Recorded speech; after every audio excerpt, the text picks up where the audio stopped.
परी की जिद और प्रोफेसर का प्यार झुकने को मजबूर किया। घर के दहलीज पे कदम रखते ही भीनी भीनी पकवान की खुशबू आने लगी। मैं जैसे ही अंदर पहुंचा तो देखा बड़ी और मझली भाभी रसोई में तरह तरह के पकवान बनाने में बिजी हैं। माँ पापा को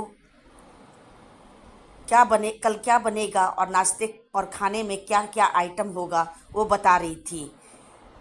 माँ मुझे देखते ही बोली, अरे बड़ी मदन को ज़रा गुजिया और नमकीन देना, और हाँ वो भी जो परी ने पास्ता और पिज़्ज़ा बनाया है वो भी देना। मुझे समझते देर नहीं लगी, ज़रूर परी को रिश्ते के लिए कोई ना कोई देखने आ रहा है।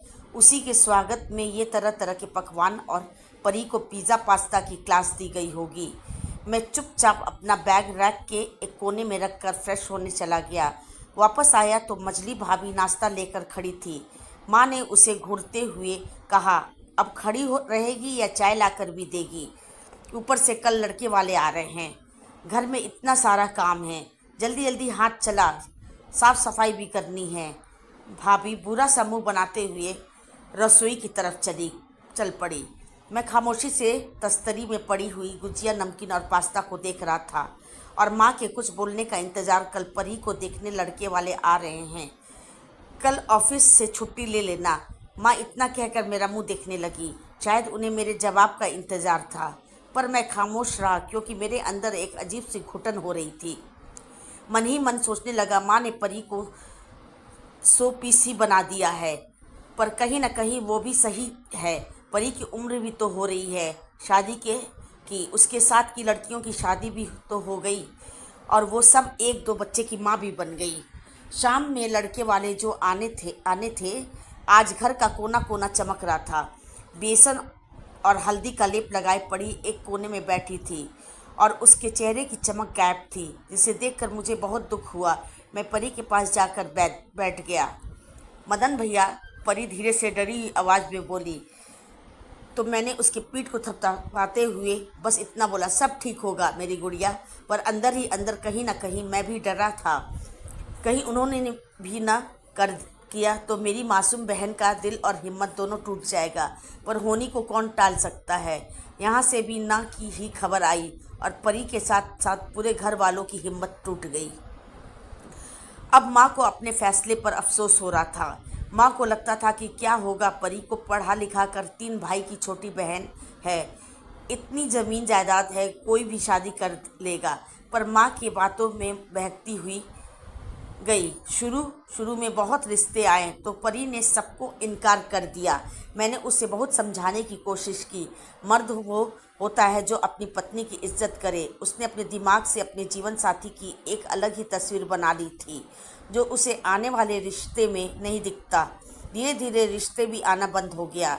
अब परी की उम्र भी बढ़ने लगी, जिसकी झलक उसके चेहरे पर साफ दिख रही थी। अब लड़के वाले उसे मना करने लगे, जिससे उसे चिड़चिड़ा बना दिया। अब उसका आधा वक्त भाभीियों से लड़ने में जाता। इस रिश्ते की ना तो मेरी भी हिम्मत तोड़ दी। मैंने नीलू के पिता से वादा किया था, जैसे ही परी की शादी होगी मैं नीलू से शादी कर लूँगा। आखिर वो 2 साल से इंतज़ार कर रहे हैं और कब तक करेंगे। मन में अजीब सी बेचैनी थी, रात में नींद नहीं आ रही थी। बार बार दिमाग में नीलू का मासूम चेहरा घूम रहा था। पहली बार जब वो ऑफिस आई थी, गुलाबी सूट और हल्के मेकअप में, डरी सहमी, पता नहीं, उसे देखते ही दिल जोरों से धड़क उठा। ऐसा लगा जैसे अभी बाहर आ जाए। वो तो अक्सर इसी बहाने में रहता है कि किसी तरह उससे बात की जाए। जब वो कुछ बोलती तो ऐसा लगता जैसे मोती झड़ रहे हो। वो दिन बे दिन मदन को और दीवाना बनाती जा रही थी। बहुत प्यार करता था। नीलू से किस मुँह से उसे मना करेगा। वो भी कितना प्यार करती है, उसकी हर छोटी छोटी खुशी का ख्याल रखती है। पर सच्चाई तो यह है कि जब तक परी की शादी नहीं हो जाती मैं नीलू को नहीं अपना सकता। कब तक उसे झूठी उम्मीद में बांध कर रखेगा। उसके माँ बाप के भी कुछ शौक़ अरमान होंगे। कब तक वो अपनी खुशी के लिए उनके शौक़ अरमानों का गला घोटे। वह नीलू से अलग होने की बात पर ही सहम जा रहा था और ख़ुद को अंदर ही अंदर मजबूत कर रहा था। पर हकीकत यह थी कि वो अंदर ही अंदर बिखर रहा था और अचानक उसे घुटन होने लगी। वो उठा और घर से बाहर निकल गया। सड़कें सुनसान थी, आवारा कुत्तों के अलावा 1-2 मुसाफिर थे। जो अपनी मंजिल की तरफ जा रहे थे। एक मदन ही था जिसे मंजिल का पता नहीं। रात के 3 बज चुके थे। वो थक कर चूर हो चुका था। बिस्तर पर गिरते ही वो बेसुध हो गया। सुबह आंख खुली तो दिन के 8 बज चुके थे। मदन हड़बड़ाते हुए, माँ मुझे ऑफिस जाने में लेट हो गई है, आपने मुझे जगाया क्यों नहीं? इतना कहते हुए टॉवल लेकर बाथरूम की तरफ भागा। ऑफिस में लंच ब्रेक हो चुका था। नीलू और मदन कैंटीन में बैठे थे, मगर मदन की पलकें झुकी थी।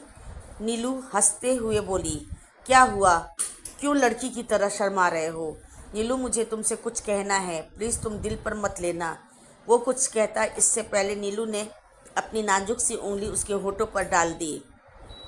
मदन, मैं तुम्हारा इंतज़ार ज़िंदगी भर कर सकती हूँ, इस उम्मीद में कि आज ना कल तुम मेरे होंगे। प्लीज़ मुझसे मेरे इंतज़ार का हक मत छीनो। मैं चाहकर भी कुछ बोल नहीं पाया।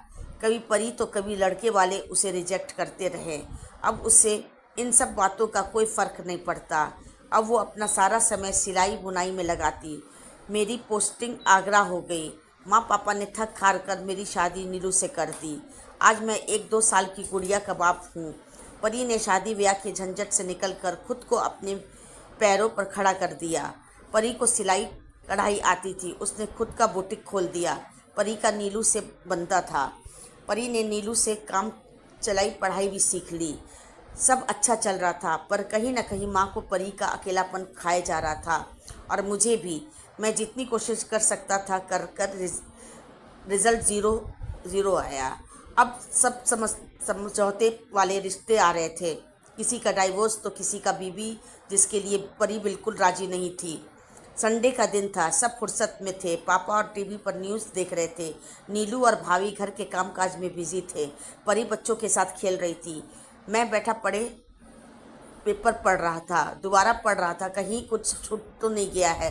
तभी बेल बजी। मदन, जरा गेट तो खोलना।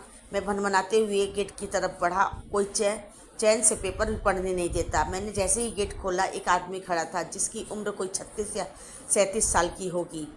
Clean save, white shirt, black pant, लंबा चौड़ा। उसके साथ एक 7 साल का मासूम बच्चा भी था जो बिल्कुल खामोश था। मैंने पूछा, बोलिए? तो वो धीरे से बोला कि क्या परी जी यहाँ पर रहती हैं? उनके पिता मुकेश जी से मिलना है। मैंने कहा, अंदर आइए। पापा और मैं उनके सामने बैठ गए। वो कुछ देर खामोश बैठा रहा। उसके बाद उसने जो बात कही, हम लोग के पाँव से ज़मीन हिल गया। वो खुशी में था या शौक में, पता ही नहीं चला। नरेंद्र एक कॉलेज में प्रोफेसर था। उसकी पत्नी के डिलीवरी टाइम देहांत हो गया था। उसके 2 बच्चे हैं, एक 7 साल का बेटा चिंटू, 1 साल का बेटी नाइला। दोनों की मुलाकात अक्सर पार्क में होती है। जब दोनों बच्चे को घुमाने के लिए निकलते हैं, धीरे धीरे दोनों में बातचीत होने लगी। नज़दीकियाँ कब प्यार में बदला, पता ही नहीं चला। परी को उनके बच्चों से बहुत प्यार है, और उन्हें लगता है परी एक पत्नी के साथ साथ एक अच्छी माँ भी बन सकती है। सब खामोशी से बात सुन रहे थे। जब नीलू ने परी की तरफ देखा तो वो नज़रें नीचे किए मुस्कुरा दी। कहीं ना कहीं माँ को उनके 2 बच्चे की बात खटक रही थी, पर मैंने और नीलू ने उन्हें समझाया तो वो समझ गई, क्योंकि बात यहाँ समझौते की नहीं, परी के प्यार की थी। परी का रिश्ता तय हो गया तो मैंने आखिर उससे पूछ ही बैठा कि क्या नरेंद्र ही था वो राजकुमार जिसके लिए वो बैठी थी? तो वो शर्मा गई। परी की शादी हो गई। सिंपल शादी समारोह में परी और नरेंद्र की शादी हुई। नरेंद्र को ज़्यादा धूमधाम पसंद नहीं। नरेंद्र एक अच्छा पति और एक अच्छा इंसान साबित हुआ। उन्होंने परी का सम्मान किया, और परी ने भी माँ और पत्नी दोनों का फ़र्ज़ पूरा किया। परी ने खुद का बच्चे नहीं किए, कहीं उसके ममता में खोट ना आ जाए। नीलू भाभी और माँ ने उसे बहुत समझाया। खुद नरेंद्र ने भी परी पर वो अपने फैसले से थोड़ा भी नहीं हिली। अब परी की बात ही जाने। आखिर में परी को अपने सपनों का राजकुमार मिल ही गया। बहुत लोगों ने इस रिश्ते को समझौते से देखा, पर हकीकत तो यह है कि जिससे प्यार होता है उसकी उम्र रंग से कोई फर्क नहीं पड़ता। समाप्त।